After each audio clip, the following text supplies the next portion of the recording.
Assalamualaikum warahmatullahi wabarakatuh. Hello everyone. Welcome back to IPS class. How are you today? Today we will discuss about kegiatan ekonomi. Kali ini kita akan membahas tentang kegiatan ekonomi. Dalam kegiatan ekonomi ini terdapat 3 jenis kegiatan ya. Yang pertama itu ada kegiatan produksi. Kemudian yang kedua ada kegiatan distribusi.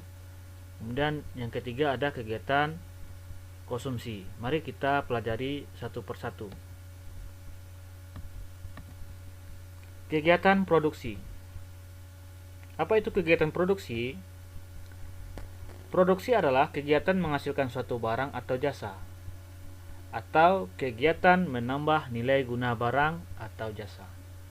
Jadi dalam kegiatan produksi itu bukan hanya sekedar untuk menghasilkan suatu barang atau jasa, tapi bisa juga kegiatan produksi itu bisa dikatakan sebagai kegiatan produksi apabila dia menambah nilai guna suatu barang ya. Contohnya misalnya ada barang bekas yang tidak berguna, antum merubah menjadi sesuatu yang bisa menjadi mainan untuk anak, maka dia bisa dikatakan sebagai produksi ya. Antum sudah memproduksi. Kenapa? Karena antum sudah menambah nilai guna barang ya.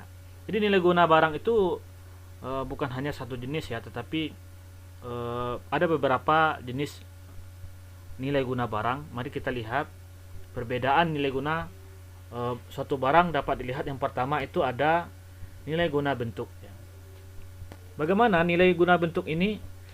Suatu barang akan memiliki nilai guna apabila telah mengalami perubahan bentuk ya. Contohnya apa? Antum sering melihat ya, orang tua antum memasak misalnya tahu tempe. Antum ketahui ya bahwa tahu tempe itu merupakan dari sebuah kacang ya, yang namanya kacang kedelai ya. Jadi kacang kedelai itu akan lebih berguna ya, kemudian lebih bermanfaat ketika dia sudah menjadi tempe dan tahu. Itu contohnya nilai guna bentuk. Kemudian yang kedua ada nilai guna tempat. Suatu barang akan lebih berharga nilainya apabila barang tersebut berubah tempatnya. Contohnya pasir yang ada di pasir yang masih ada di sungai misalnya ya. Dia tidak akan memiliki nilai guna apabila dia masih hanya ada di sungai. Ketika pasir tersebut sudah berada di toko bangunan, tentu pasir tersebut sudah menjadi nilai guna ya. Karena pasir tersebut sudah memiliki nilai jual ya. Itu mengenai nilai guna tempat. Kemudian ada suatu barang yang memiliki nilai guna waktu ya. Jadi suatu barang akan bertambah kalau barang tersebut digunakan pada saat yang tepat ya, atau pada waktu yang tepat. Contohnya apa? Misalnya payung, ketika antum dalam keadaan atau mengalami kehujanan, tentu payung akan berguna. Kenapa? Waktunya tepat ketika hari hujan. Atau jaket ya, ketika hari dingin antum menggunakan jaket, jadi jaket akan lebih berguna. Ketika antum dalam keadaan dalam keadaan panas, tentu jaket tidak akan berguna karena kita sedang kepanasan. Itu contohnya ya. Kemudian selanjutnya ada nilai guna kepemilikan. Contohnya sepatu ya. Sepatu ini dia akan lebih berguna apabila sudah dimiliki oleh orang lain ya, atau dimiliki oleh antum. Jadi apabila sepatu itu masih di toko, dia belum memiliki nilai guna. Kenapa? Karena tidak digunakan ya, tidak difungsikan sebagai mestinya sebagai sepatu ya. Apabila seseorang sudah memilikinya, tentu dia akan lebih berguna dipakai menjadi alas kaki sehari-hari orang yang punya. Itu contohnya ya. Contohnya kegiatan produksi. Jadi kegiatan produksi itu, orang yang memproduksi itu disebut dengan produsen ya. Orang yang memproduksi suatu barang itu disebut produsen. Atau lembaga yang memproduksi suatu barang itu adalah produsen. Jadi produsen itu untuk menghasilkan barang, tujuannya apa? Memenuhi kebutuhan konsumen ya. Tujuannya memenuhi kebutuhan konsumen. Contohnya antum ya. Kemudian apalagi memperoleh keuntungan. Jadi tujuan mereka memproduksi suatu barang memenuhi kebutuhan para konsumen, kemudian mendapatkan keuntungan. Kemudian tujuan untuk memproduksi suatu barang selanjutnya itulah menjaga kontinuitas barang atau jasa, ya, agar menjaga barang tersebut selalu ada, ya, sebagai stok kebutuhan masyarakat. Itu tujuan dari produsen menghasilkan suatu barang. Jadi untuk memproduksi, para produsen ini memerlukan faktor-faktor produksi atau sumber daya ekonomi yang didatangkan dari mana? Ini merupakan sumbernya dari para konsumen, ya, konsumen itu sendiri. Ada beberapa macam faktor produksi. Yang pertama itu ada faktor produksi alam, ya. Apa faktor produksi alam? Faktor produksi alam adalah faktor yang disediakan oleh alam, ya, sebagai bahan mentah atau bahan baku produksi. Contohnya apa? Tanah, ya, lahan, kemudian hutan, air, itu adalah faktor produksi alam. Jadi perusahaan, ya, untuk memproduksi suatu barang itu tentu harus memiliki bahan-bahannya, ya. Ya, bisa jadi bahan-bahan tersebut berasal dari alam, kayu kan contohnya. Itu adalah faktor produksi alam. Jadi faktor produksi alam ini disediakan oleh para konsumsi atau konsumen. Kemudian yang kedua ada faktor produksi tenaga kerja, ya. Jadi suatu perusahaan tentu membutuhkan sumber daya manusia, ya, yang dapat digunakan kemampuannya untuk proses produksi.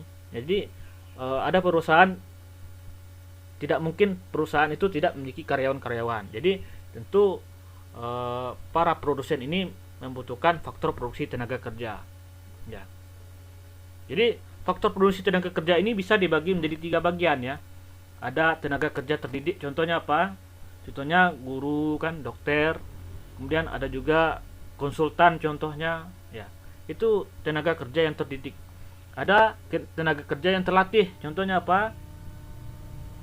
Seperti montir, sopir, penjahit, itu terlatih, ya. Kemudian ada juga yang terakhir itu tenaga kerja yang tidak terdidik, contohnya apa? Tukang sapu, tukang sampah, dan kuli bangunan. Itu contoh jenis-jenis tenaga kerja, ya. Untuk selanjutnya faktor yang ketiga itu adalah faktor produksi modal. Jadi segala hasil produksi itu dibuat manusia dengan tujuan untuk menghasilkan barang-barang atau jasa. Itu perlu modal, ya. Jadi modal bukan hanya sebuah atau berupa uang, tetapi juga bisa misalnya gedung kan. Apabila ada yang memiliki gedung, jadi digunakan tempat gedung tersebut digunakan untuk tempat memproduksi suatu barang. Itu adalah modal juga, ya. Modal untuk memproduksi suatu barang. Misalnya mesin juga bisa dijadikan contoh. Kemudian yang keempat inilah faktor produksi kewirausahaan. Jadi ini merupakan kunci dari berhasilnya produsen untuk menghasilkan suatu barang atau memproduksi suatu barang, karena kemampuan seseorang atau beberapa orang untuk menyatukan semua faktor produksi, ya. Jadi dengan adanya keahlian kewirausahaan ini, maka faktor produksi ini bisa menjadi sebuah produksi yang bagus, ya. Itu adalah faktor produksi, 4 faktor produksi, ya, yang harus antum pahami. Untuk selanjutnya kita akan membahas tentang kegiatan distribusi, ya. Jadi kita sudah memahami, ya, bahwa produksi itu adalah kegiatan yang menghasilkan suatu barang atau menambah nilai guna suatu barang. Kemudian yang kedua itu kegiatan distribusi. Apa kegiatan distribusi? Adalah kegiatan untuk menyalurkan, ya, barang atau jasa dari produsen ke konsumen. Jadi kegiatan produksi itulah kegiatan untuk menyalurkan barang atau jasa, ya, dari produsen ke konsumen. Tujuan distribusi antara lain, yang pertama itu menyalurkan barang dari produsen kepada konsumen, ya. Itu jelas, ya. Kemudian yang kedua, agar hasil produksi lebih berguna bagi masyarakat. Jadi suatu barang diproduksi sebanyak apapun, walaupun barang tersebut sangat bagus, tapi apabila tidak didistribusikan kepada konsumen, tentu barang tersebut tidak memiliki nilai guna, ya. Itu yang kedua. Kemudian yang ketiga, kebutuhan masyarakat akan barang dan jasa terpenuhi. Jadi dengan adanya distribusi ini, maka kebutuhan-kebutuhan masyarakat bisa terpenuhi, ya. Kemudian yang keempat, agar kontinuitas produksi terjamin, ya. Agar produk-produk itu selalu ada stoknya di masyarakat. Itu tujuan dari distribusi. Kemudian ada beberapa cara yang dilakukan agar barang sampai kepada konsumen, ya. Ini cara bagaimana mendistribusikan suatu barang, ya. Ada 3 cara. Yang pertama itu ada distribusi langsung ya. Contohnya pedagang sate ya, menjual satenya langsung kepada pembeli, langsung bertemu antara penjual dengan pembeli. Kemudian ada juga yang disebut dengan distribusi semi langsung ya. Apa itu distribusi semi langsung? Itu produsen mengirim barang atau mendistribusikan barang kepada konsumen melalui pedagang perantara ya, yang merupakan dari bagian dari produksi ya, bagian dari produsen ya, bagian dari perusahaan. Kemudian yang ketiga distribusi tidak langsung. Contohnya apa? Grosir, agen, pedagang kecil ya, warung-warung itu merupakan distribusi tidak langsung. Mereka membeli dulu barang tersebut baru mereka jual. Itu yang disebut dengan distribusi tidak langsung. Ini 3 macam distribusi ya. Oke, selanjutnya kita akan melihat bagaimana kegiatan konsumsi ya. Ini hampir semuanya kita melaksanakan kegiatan konsumsi ya. Antum semua melaksanakan kegiatan konsumsi. Berarti antum bisa dikatakan sebagai konsumen ya. Apa itu konsumsi? Konsumsi adalah setiap kegiatan memakai, menggunakan, atau menghabis kegunaan setiap barang baik secara beransur-ansur maupun sekaligus habis ya. Contohnya yang antum konsumsi sekaligus habis apa? Makanan, minuman, itulah sekaligus habis. Kemudian menghabiskannya secara beransur-ansur. Contohnya apa? Buku ya, baju yang antum pakai itu adalah barang yang beransur-ansur habis. Artinya antum sebagai konsumen ya. Pada ilmu ekonomi, pelaku konsumsi dapat dikelompokkan antara lain.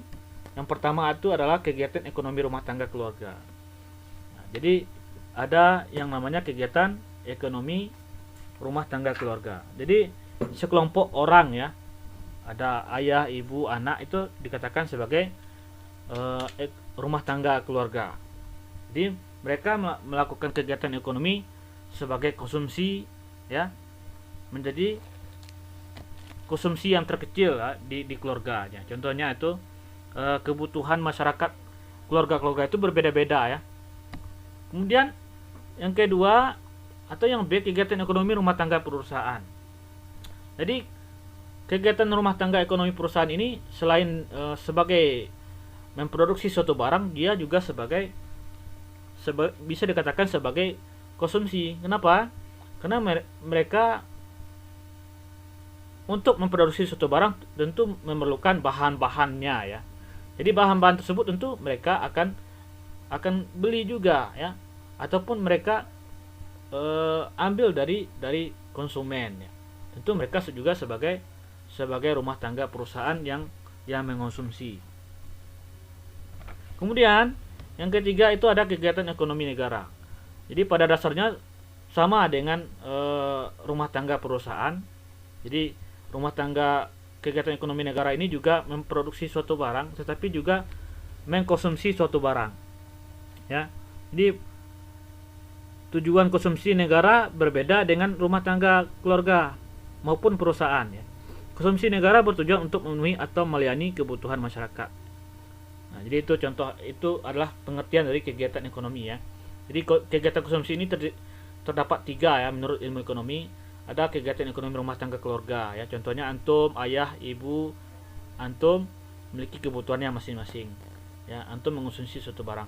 Kemudian yang kedua ada kegiatan ekonomi rumah tangga perusahaan. Contohnya mereka membutuhkan faktor produksi yang saya sampaikan tadi, ada 4 ya. Jadi didapatkan dari konsumen. Tentu juga mereka mengonsumsi. Kemudian yang ketiga ada kegiatan ekonomi negara. Ya, negara ini juga mengonsumsi suatu barang ya, selain dari memproduksi suatu barang. Semoga antum bisa memahaminya pembelajaran kita hari ini. Mungkin ada kekurangan penjelasan dari Ustaz mohon maaf. Ustaz akhiri pembelajaran hari ini dengan mengucapkan alhamdulillahirabbil alamin. Assalamualaikum warahmatullahi wabarakatuh.